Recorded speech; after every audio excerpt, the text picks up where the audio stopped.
1848, Frederick Markle, and he was one of the sons of Abraham, the way I understand it. Came in 1816, I think. The first little house, there was a frame house out front, and it was built in that era, 16 to 17. That was the first little house they had. It was really tiny compared to this one. Mr. Markle was, the house and the mill and everything was on the register. It was because he was one of the founders of Terre Haute.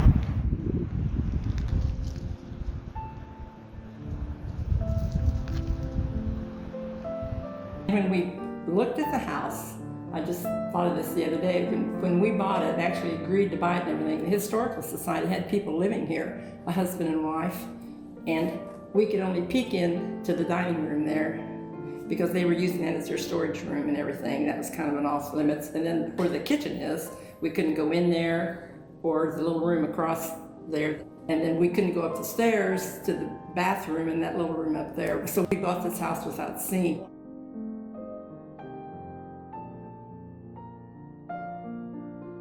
We had looked at the outside of it forever.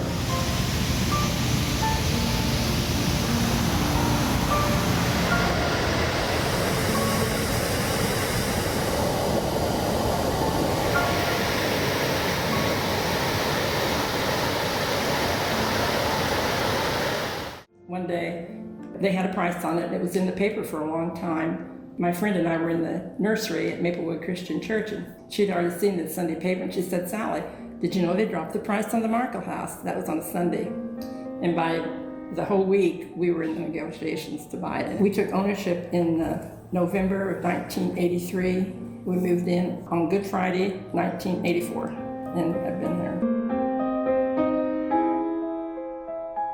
Colonial type. It has a center hall, and then the rooms off to the side, so that's what I would call it, more colonial. Of course, they were from New York and everything.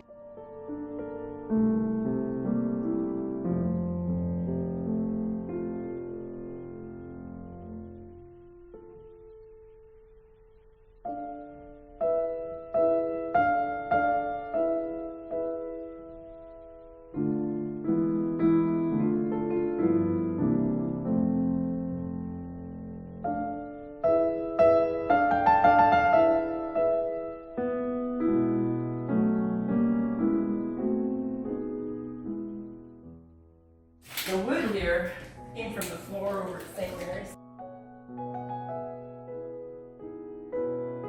The light is from Markle High School.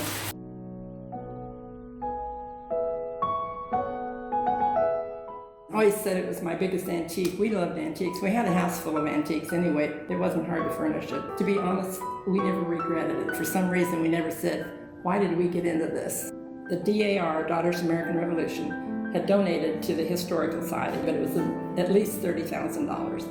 And they did what you see in the front and back parlor and in the downstairs hallway and the upstairs hallway, the woodwork and everything. This woodwork is not back to the original. It's kind of like that antique. Some of them are probably painted shut. We've got one I know for sure that will tilt, and we did use it.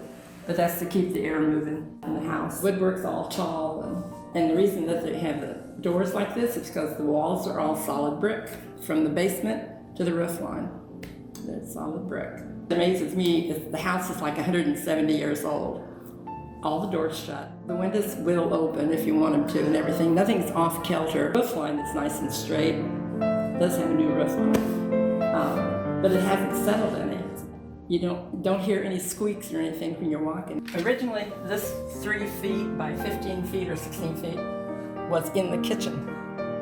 And in order to put a bathroom in, and I presume it was maybe the Historical Society, because this is one of the few plasterboard walls. This is like kind of a family room. We had a big dining room table here and a TV, and we mainly heated with wood. We cut our own wood. We were real pioneers. The heat is wonderful. Yeah. I would turn up the heat in the other rooms, get them going really good, thinking I had everything so everybody could congregate in any room they wanted to. And where did they come?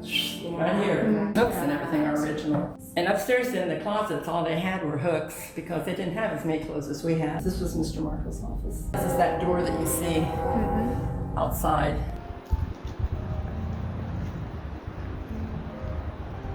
And the gray tile is from St. Mary's, and it's glass tile. I don't think they make that anymore. This is one of my favorite wallpapers too. But I've never put up any that I thought, that was wrong.